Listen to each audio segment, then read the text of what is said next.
Some scary things happened. Being followed, private investigators. Nobody anticipated what transpired when Joni Lamb's nephew finally raised his voice. He revealed something so shocking that the internet went into overdrive in a matter of sentences. Theories proliferated like wildfire, social media feeds exploded, and comment sections overflowed. Had insiders been speculating about this fact for years? Or did he just cause the Lamb family to experience an even more severe storm? People can't stop talking about it, that much is clear. Most people were unsure of what to anticipate when it was originally announced that Joni Lamb's nephew had made the decision to come forward. The Lamb family has presented a strong image for years. Religion as well as solidarity. They were one of those families that people had seen on TV for so long that they assumed they knew them. Therefore, it felt like the beginning of something far more significant than just another social media post when an inside family member chose to speak up. He told his narrative in a way that made it much more strong. It was neither a well-prepared statement by attorneys nor a theatrical press conference. It was rough, emotional, and honest. You can tell that the remarks had been lingering in someone's heart for a while. And the internet took off because of that honesty. Not only were people listening, but they were also responding, reposting, discussing, and breaking down each sentence. Not just what he said, but the fact that he dared to say it at all, was what made the confession so stunning. The Lambs had been keeping their arguments to themselves for years. Even when there were reports of changes at Daystar or inquiries. Nobody close to them publicly discussed the family dynamic. The picture of a solid Christian family standing united in faith was always meticulously preserved. However, this discovery completely upended that perception. The nephew's description made the family's hardship seem quite genuine and relatable. He did not depict a ministerial dynasty that was impervious to suffering. Rather, he discussed heartache, disagreements, and the profound rift that developed following Marcus Lamb's passing. He also didn't mince words when discussing Rebecca's annoyances with her mother or how Joni's hasty entry into a new relationship altered the dynamics of the family. It was nearly unimaginable for those who had always seen Joni as a representation of fortitude and unshakable faith to hear a family member doubt her choices. The confession became widely known almost immediately. Videos went viral on TikTok. Twitter was ablaze with hashtags that brought the Lamb family back, and YouTube was inundated with reactions. Into the limelight. Those who had previously listened to Marcus' sermons were abruptly enmeshed in a new narrative. One about loss, family dissolution, and choices that didn't seem to fit the public persona they had so diligently cultivated. And that's why it struck so forcefully. Not only was the internet responding to the words, but it was also responding to the having the impression that this was the reality showing through the glossy exterior. Though no one close enough to know had ever spoken out loud, folks had suspected there was more going on behind the scenes for years. Now there was an insider verifying it. The consequences were immediate, of course. Joni's supporters hurried to her defense, arguing that everyone's experience of loss is unique and that no one should have the authority to determine how she should proceed with her life. Others agreed with Rebecca, arguing that Joni's timing and her dismissal of her daughter's worries presented a concerning image. However, they were unable to stop discussing it, regardless of whether they agreed or disagreed. Once praised for their harmony, the Lamb family was now at the epicenter of an unavoidable storm. The nephew saw the disclosure as more than simply a way to vent his frustrations. It was about letting people see what had been going on behind closed doors and finally speaking the truth as he saw it. Additionally, although it caused criticism, it also made the family more relatable to onlookers. It revealed that a family was suffering behind the lights, cameras, and well-chosen phrases. A family that has lost its leader and is fighting to stay together. And for that reason, his words were so powerful. Because if someone from the inside talks honestly and a secret like that is revealed, the story cannot be put back in the box. The world is forced to reevaluate what they believe to be true about the Lambs after the silence is broken. The Christian world was rocked by Marcus Lamb's death in 2021. Marcus and Joni had been building Daystar together for decades. They were more than simply business associates. The pair, who were married, had a platform, a mission, and a calling. They appeared inseparable to many spectators, a cohesive unit that spoke with one voice in faith. Everyone therefore expected Joni to take a back seat, grieve, and avoid the limelight after Marcus' unexpected death. They went to wait for the limelight, but it didn't come to pass. In the months following Marcus, Joni was clearly devastated by death. On air, she sobbed. She talked about how much she loved him and how her faith got her through difficult times. It appeared to onlookers to be a normal part of grieving. But shortly after, something occurred that nobody could have predicted, not even her closest relatives. Then Joni started dating Dr. Doug Weiss, a Christian marriage counselor and lifelong family friend, had previously made an appearance on Daystar.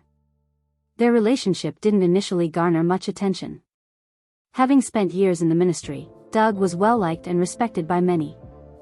However, as the bond grew stronger, it began to cause controversy, particularly within the Lamb household. The person who had difficulty, Joni's youngest daughter, Rebecca, was the most. It felt like the wrong time for Rebecca. Her mother was putting all of her energy into someone else, and she had only started to come to terms with the death of her father. It was more than romanticism. It had to do with what the change signified. As if the chapter of their family life with Marcus had been closed without time to acknowledge it, Rebecca felt that her mother was attempting to replace him too soon. Marcus had served as not only a parent but also a spiritual guide and a representation of their family's unity, so that concept was agonizing, quite intolerable. Rebecca initially made an effort to voice her worries in a tactful manner. She had no intention of influencing her mother's decisions. All she wanted to do was slow things down and give the family time to recover before continuing. In the hopes that Joni would hear her and reassure her that this was not about forgetting Marcus, she respectfully expressed her concerns. However, rather than an amicable and candid discussion, she was confronted with opposition. Joni dismissed her daughter's concerns as if they weren't necessary, appearing protective and almost contemptuous. Rebecca was greatly offended by that response. It was more than just Doug. It has to do with her relationship with her mother. For many years, Joni and Rebecca had been near. They supported one another, shared their lives, and collaborated in ministry. Rebecca felt her voice was unimportant for the first time. Every time she tried to communicate her emotions, they were ignored, and the silence grew louder every week. In the meanwhile, the bond between Joan and Doug remained strong. It appeared to be a tale of love following loss to the outer world. A widow who found solace in someone who shared her suffering and religion. However, it led to conflict among the family. Rebecca's concerns extended beyond her mother's happiness. She was concerned about how the millions of people who had followed their ministry for years would perceive this. Daystar was more than a television network. It stood for Christian principles, marriage, and religion. There may be questions regarding their reputation and the sincerity of their message given that their relationship began so shortly after Marcus's passing. The Lambs had long been viewed by the public as a symbol of solidarity and strength. They have given sermons on faithfulness, marriage, and commitment. What would people think if Joni got married again so soon? Would viewers doubt their leadership's sincerity? Would the Lambs be viewed as hypocritical by them? Rebecca couldn't stop thinking about these questions. The distance between mother and daughter only became wider as the months passed. Rebecca had nothing against her mother regaining her happiness. She was aware that everyone's experience of mourning was unique. The pace, however, made her uneasy. The impression that motion was occurring, moving forward with insufficient consideration or regard for Marcus's contributions to the ministry and the family. Instead of being a calculated move ahead, Rebecca saw the relationship as an emotional choice taken at a period of heartbreak. But Joni would have none of it. She believed that she was grieving in her own manner, and nobody had the authority to dictate to her how she should deal with her loss. With Doug at her side, she pressed forward, sure that she was on the course that she felt God had predetermined for her. After her husband's tragic death, the connection provided her both stability and solace. Rebecca, however, saw it as evidence that the family she had known was disappearing. Once a close-knit family, they now felt separated. It appeared that Joni and her new life with Doug were the center of the ministry, which had always been about harmony and a common goal. Once a vital component of the family dynamic, Rebecca felt as though she was becoming marginalized. The change was public as well as personal, and it jeopardized everything they had created together, even its basis. It was impossible to overlook the divide between mother and daughter by the time the connection grew serious. Rebecca's initial worries, which had begun as mild cautions, had now developed into a profound feeling of loneliness. She felt invisible rather than merely ignored. Additionally, as the partnership, Rebecca understood that nothing she could say would alter her mother's opinion as the relationship between Joni and Doug continued to grow unstoppably. This was the pivotal moment. What had started out as mourning had evolved into something very else. A tale of change, of a widow who enters a new chapter sooner than anyone anticipated, of a daughter abandoned. Unable to stop the loss of the family dynamic she had always known. Initially, Rebecca made an effort to suppress her emotions. She didn't want to complicate her mother's situation. After all, Joni had recently lost her husband, with whom she had served in the ministry her entire life. Rebecca wanted to offer her support since she understood how genuine her pain was. Mother space. However, the uneasiness in her chest intensified as the weeks stretched into months. Slowly, what had begun as a subtle uneasiness became something she could not ignore. She began to realize that Rebecca and her mother had always been close. She grew up in the Lamb household and respected Joni's fortitude, her ability to lead, and the capacity to maintain family unity. Their relationship went beyond mother and daughter. They were allies in advancing Marcus' vision and partners in ministry. That's why the abrupt change was so painful. Her mother's move on with Doug wasn't the only thing at stake. Everything had to do with the speed at which everything was occurring and Joni's apparent reluctance to hear her own daughter speak. Rebecca took a cautious approach to Joni. She didn't arrive with demands or fury at first. One evening, she sat with her mother, talked softly, and tried to describe the sensation. "Mom," she whispered. "You haven't given yourself enough time, in my opinion. I know you adore your father, and She hoped Joni would recognize the fear and anguish they both held and perhaps even cry with her. "I know this is hard, but it feels like you're moving too fast." However, things didn't work out that way. Joni's reaction was prompt, bordering on defensive. She informed her, "I'm grieving in my own way. You're not understanding." It hurt to hear those remarks. Rebecca wasn't here to pass judgment on her mom. She had made a connection. However, she was excluded rather than having a genuine conversation. Joni retreated more and more as Rebecca attempted to speak. Joni dismissed Rebecca's worries each time she voiced them. With time, it became more apparent, but initially it was just a slight shift in topic, a hushed, "We'll talk later." Joni had no interest in listening to Rebecca. And that quiet became into something more substantial. A feeling that her viewpoint was no longer significant. Frustration started to grow at that point. Rebecca's concerns have expanded beyond her mother's happiness. She feared for their whole family. Daystar has long represented solidarity, faith, and dedication. Together, her parents had constructed the network, brick by brick, known for its Christian principles. All of that seemed threatened to Rebecca by the rapidity of her mother's relationship. What would the audience think? What would the pastors who had put their trust in them do? Would those who had traditionally viewed the lambs as a symbol of faith start to have their doubts? She made another attempt to clarify this more solidly over time. "This isn't about you alone, Mom," she said. "It has to do with Dad's legacy. It has to do with the ministry. It has to do with the family we have always had. Look at this, don't you?" Once more, though, Joni remained silent. Rather, she pushed back more forcefully. She accused Rebecca of being unjust and attempting to manipulate her. Rebecca didn't anticipate the damage their remarks caused. She had thought for years that her mother appreciated her heart, her voice, and her opinions. She felt alienated from her own family for the first time. The dynamic started to change. Once including the entire family, Daystar meetings now centered on Joni and Doug. Rebecca had no say in the decisions being made. She gradually became aware that she was no longer included in the discussion. She was losing more than just her father. She was losing her mother to a different, unchosen existence. Her dissatisfaction increased with her sense of isolation. Rebecca had always been frank and unafraid to express her opinions. Her words seemed to reverberate into silence now, though. Her mother didn't seem to want to listen, no matter how many times she tried. The stress became apparent by the spring of 2023.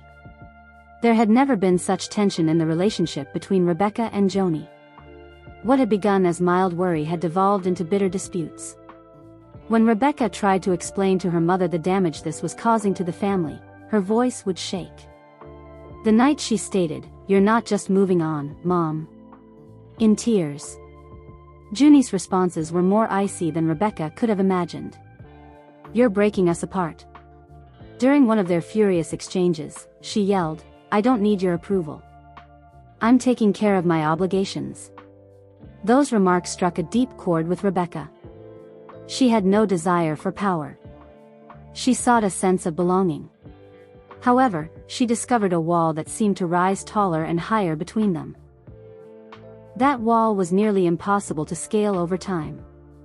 Rebecca started to distance herself, not because she wanted to, but because every time she tried to get in touch with her mother, she felt weaker, smaller, and ignored. Once standing proudly at her family's side, the daughter now felt as though she was watching everything fall apart from the outside.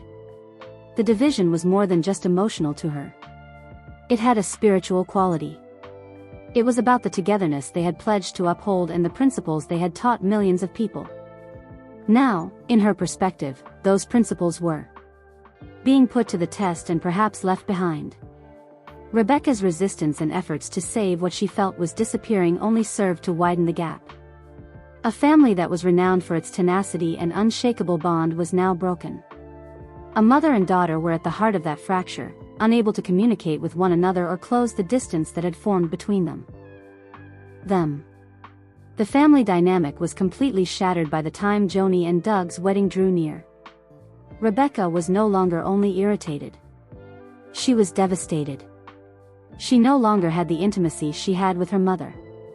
She had assisted in creating a ministry that felt like it was slipping into the hands of another person. Additionally, the family she had previously believed to be unbreakable suddenly seemed split in ways she never imagined. The tension within the Lamb family had escalated to an unavoidable degree by the spring of 2023. What had begun as Rebecca's private discomfort had escalated into confrontation. She had been trying for months to be patient and to calmly and lovingly voice her worries. However, Joni had dismissed her each time, claiming she was mourning in her own manner and declining to engage in a more in-depth discussion. Rebecca felt even more alone because the wall separating mother and daughter had just gotten taller. That loneliness became more significant as Joni's wedding to Doug Weiss approached. Doug was adding salt to an open wound with every new announcement, engagement, planning, and expanding role in the ministry and family. Rebecca was no longer merely grieving for her father. She was lamenting the relationship she and her mother used to share. A connection that it seemed to be vanishing before her eyes. In May 2023, the tipping point was abruptly reached. The conversation was not prearranged. It wasn't a peaceful meeting where mother and daughter could resolve their disagreements. Emotions were already running high, and years of hurt and fury were leaking to the surface when it happened. Appear simultaneously. Finally, Rebecca opened up. She told her mother what she had been keeping hidden for so long, and her voice trembled. She responded, "You're rushing into this, Mom," in a painfully sharp voice. "You're moving on too, and you haven't even given yourself time to mourn." Her remarks weren't just about Doug, they were also about Marcus's memory, the values they had established as a family, and the image they had always presented to the world. To Rebecca, it felt like all of that was being swept aside. You're not thinking about what this means for us, for the family, for the ministry, for everything Dad worked for. Quickly, and it's breaking me to watch. I'm grieving in my own way, Rebecca, she screamed, I don't need your approval. Joni's reaction was immediate and almost chilly, but instead of softening, she became defensive. You don't have to lecture me. The remarks were devastating. Rebecca had hoped for understanding, connection, and perhaps even for her mother to finally stop and realize how much suffering her daughter was going through, but instead she was dismissed as though her emotions had no place in the discussion. The rejection wasn't limited to this particular argument, it was about. This isn't just about you, Rebecca replied through tears, this affects all of us. The room felt heavier as the confrontation intensified, and Rebecca's voice cracked as she attempted to convince her mother once more. It has an impact on the ministry. Everything we created together is impacted. And now it seems like everything is collapsing. However, Joni was unmoved and turned away, abruptly ending the talk. I don't need to hear this right now, she muttered, and the words hit Rebecca like a door being closed. Not just on that argument, but on their relationship in general. That moment was devastating for Rebecca because she realized that she no longer had the same bond with her mother. The woman she had worked with, leaned on, and admired was no longer there, at least not in the manner Rebecca had known her. Rebecca was left standing there after the encounter, her heart heavy with disappointment, not just anger, but heartbreak. Because she had always thought her family was unbreakable, anchored in religion. All that was left was someone who looked unreachable, someone who refused to let her in. In the days that followed, the weight of that fight lingered, and Rebecca replayed the words in her mind, wishing she had said them differently, wishing her mother had listened, but the truth was obvious. Something had broken between them, and it wasn't going to be love that could endure anything. The May 2023 disagreement was more than just a family spat, it was the turning point in the silent tension between mother and daughter, the time when the gap between them became a chasm, and the moment when Rebecca recognized that the family she had known, the solidarity they had consistently displayed, the planet, it might never arrive.